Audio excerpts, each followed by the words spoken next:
Congress party की सरकार हिमाचल पे बनने जा रही है, मगर फिर भी क्योंकि अभी जो है वो अभी पूरे तरीके से क्लियर नहीं हुआ है, इसलिए मैं अभी तक के जो रुझान आए हैं उसके लिए सब लोगों का बहुत बहुत धन्यवाद करता हूं और यही आशा करूंगा कि कुछ समय बाद स्थिति स्पष्ट हो और कांग्रेस पार्टी की पूर्ण बहुमत की सरकार हिमाचल प्रदेश के अंदर बने और जिस तरीके से जो हमने वादे चुनावों में किए थे उनको हम सब मिलकर आने वाले समय में पूरा करेंगे। कांग्रेस पार्टी की पूर्ण बहुमत की सरकार प्रदेश के अंदर बनेगी और वीरभद्र सिंह विकास मॉडल के ऊपर आगामी कांग्रेस पार्टी की सरकार हिमाचल के अंदर चलेगी और नई ऊंचाइयों पे हिमाचल प्रदेश को ले जाने के लिए हम सब वचनबद्ध है, उस पर हम कार्य करेंगे।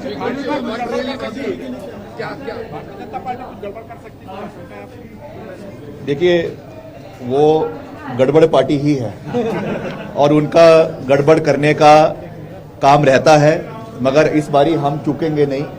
हमने जो दूध का जला होता है वो छाछ भी जो है वो फूक फूक कर पीता है, तो हमने अपने पिछली गलतियों से या अपनी कमियों से, गलती नहीं कहूँगा, कमियों से सीखा है और इस बारी हमारे वरिष्ठ नेता भूपेंद्र सिंह हुड्डा जी जो बड़े एक्सपीरियंस्ड हमारे मुख्यमंत्री रहे हैं हरियाणा के, वो हमारे चीफ ऑब्जर्वर बन के आ रहे हैं और हमारे छत्तीसगढ़ के मुख्यमंत्री भूपेश बघेल जी, राजीव शुक्ला जी और सब हमारे प्रदेश के जो वरिष्ठ नेता है वो पुख्ता इंतजाम करेंगे ताकि कोई भी इस तरीके की जो है हरकत भाजपा ना करे। मगर हिमाचल प्रदेश की जनता सब चीज़ बड़ी अच्छी तरीके से, बड़ी क्लोजली हर चीज़ को मॉनिटर कर रही हैं और ऐसी कुछ भी इन्होंने हरकत करी अगर हिमाचल प्रदेश में मैंडेट मिलने के बावजूद भी, तो हिमाचल की जनता कभी भी भाजपा को और भाजपा के नेतृत्व को माफ।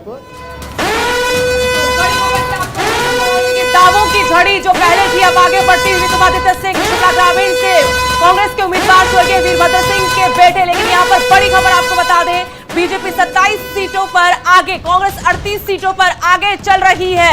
अगर यही आंकड़ा जीत में तब्दील होता है तो बम्पर जीत यहां कांग्रेस की। और यहां पर जो लगातार दावा किया जा रहा था कांग्रेस की तरफ से कि यहां रिवाज बदलने की बात ही मत कीजिए, राज बदलेंगे, तो क्या वाकई में राज बदल दिया जाएगा? गौरव, परिवर्तन तो हो रहा है, देखिए परिवर्तन तो हो रहा है, रिवाज परिवर्तन रिवाज में नहीं, परिवर्तन सरकार में लग रहा है कि हो रहा है। और इस समय एक और बड़ी खबर है, कुल्लू से कांग्रेस का एक और उम्मीदवार जीत चुका है, सुंदर सिंह ठाकुर जीत दर्ज की है, ये एक और खाते में आ चुकी है सीट। अब तक जो मैं देख पा रहा हूं 4 सीटों पर कांग्रेस जीत हासिल कर चुकी है, 5 पर बीजेपी, 4 पर कांग्रेस। जो नतीजे आ चुके हैं मैं जिक्र उसका कर रहा हूं।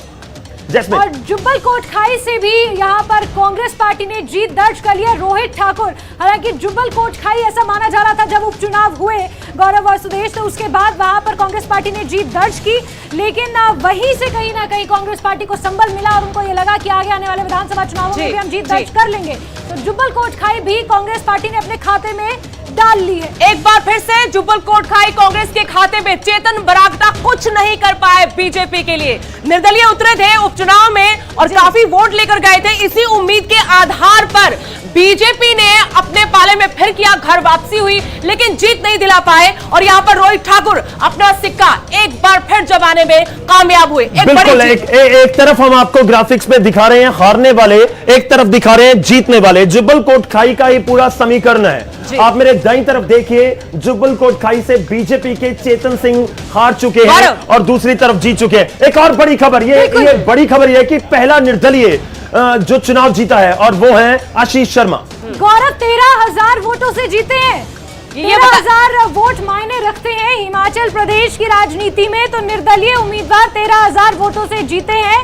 यहाँ पर ताकत सवार थी हमीरपुर की ये सीट, क्योंकि धूमल परिवार यहाँ से ताल्लुक रखता है। अब मोदी जैसा चेहरा भी पूछेगा, अमित शाह जैसा चेहरा भी पूछेगा कि आखिर अपने गढ़ में ये क्या करवा दिया।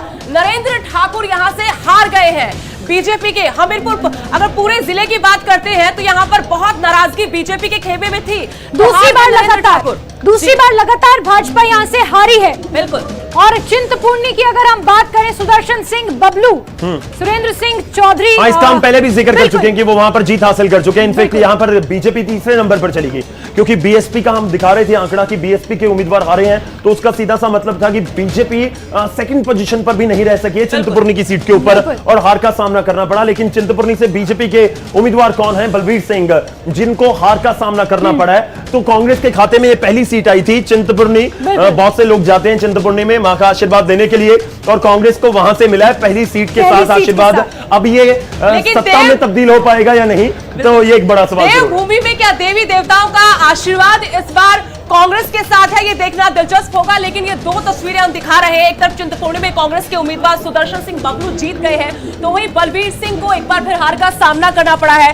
सीट वार हम आपको बताने की कोशिश करेंगे कि क्या हालात है, क्या जो रुझान हम दिखा रहे हैं ये जीत में तब्दील हो पाएंगे। गौरव, बड़ा दावा किया गया। बिल्कुल, और यहाँ पर पल पल का अपडेट हम दे रहे हैं, तो एक और ताजा अपडेट सामने आया है। कांगड़ा की अगर मैं बात करूं, सबसे बड़ा जनपद है, 15 में से 9 सीटों पर कांग्रेस ने लीड वहां पर ली हुई है। ये ताजा अपडेट है।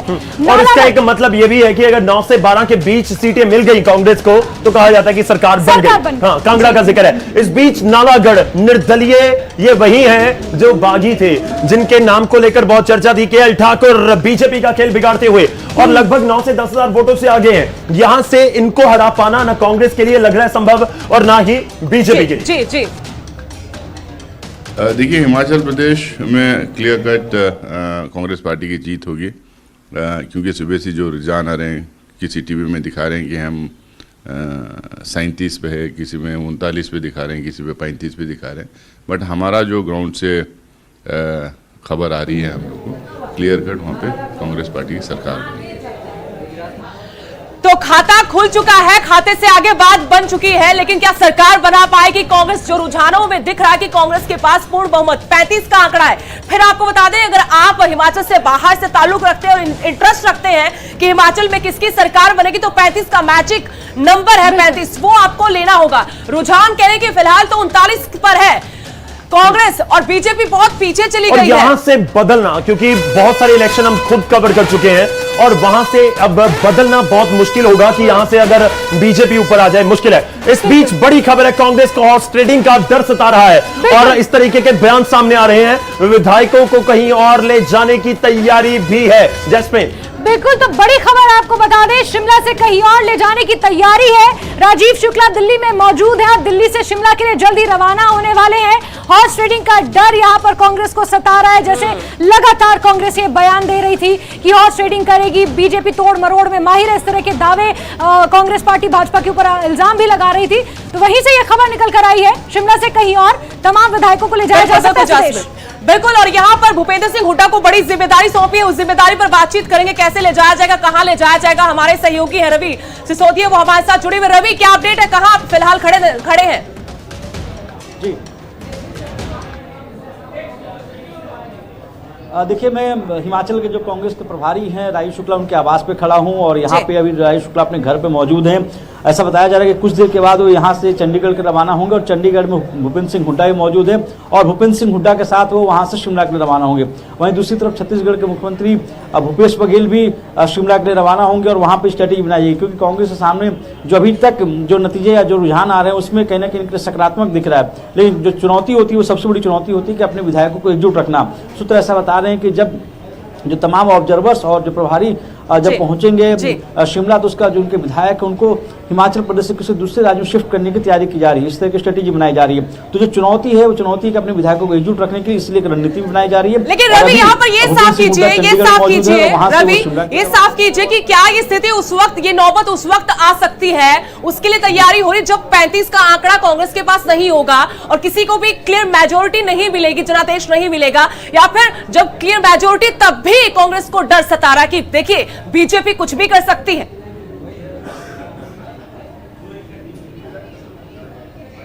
बिल्कुल, देखिए, जो क्लियर मैंडेट मिलेगा उसके बाद की स्ट्रेटेजी है, क्योंकि आपको याद होगा कि जब मध्य प्रदेश में कांग्रेस की सरकार बनी थी, उसके बाद अपने विधायकों को एकजुट नहीं रख पाए थे। कर्नाटका में भी कांग्रेस की जब सरकार बनी थी, जेडीएस और कांग्रेस मिलकर सरकार बनाई, तो उसके बावजूद भी इनके विधायक एकजुट नहीं रख पाए थे। तो कांग्रेस सामने चुनाव जीतने से बड़ी चुनौती होती है अपने विधायकों को एकजुट रखने की, और इसीलिए स्ट्रेटेजी इस तरह की बनाई गई, जो रणनीति बनाई गई है। उसी के तहत जो दो बड़े चेहरे हैं, जिनको ऑब्जर्वर बनाया गया था, भूपेश बघेल, भूपेंद्र सिंह हुड्डा, उन दोनों को शिमला जाने के निर्देश दिए गए हैं। राजीव शुक्ला अपने आवास में, हालांकि लगातार वो अपने घर में न्यूज 18 से अपडेट ले रहे हैं, नेटवर्क 18 वो देख रहे हैं, लगातार वहां से अपडेट ले रहे हैं कि क्या हिमाचल प्रदेश की हालात हैं, क्या वहां की स्थिति है। हालांकि वहां के लोगों से वो बातचीत कर रहे हैं। तो अभी वो यहाँ से निकलकर ये भी शिमला के लिए रवाना होंगे। एक रणनीति है, क्योंकि चुनौती सबसे बड़ी कांग्रेस सामने आ रही है, वो अपने विधायकों को एकजुट रखने की, और उसी के तहत उसी रणनीति पे कांग्रेस काम कर रही है। चलिए, शुक्रिया रवि, धन्यवाद हमारे साथ जुड़ने के लिए। इस बीच एक बड़ी खबर रवि ने जरूर दी है।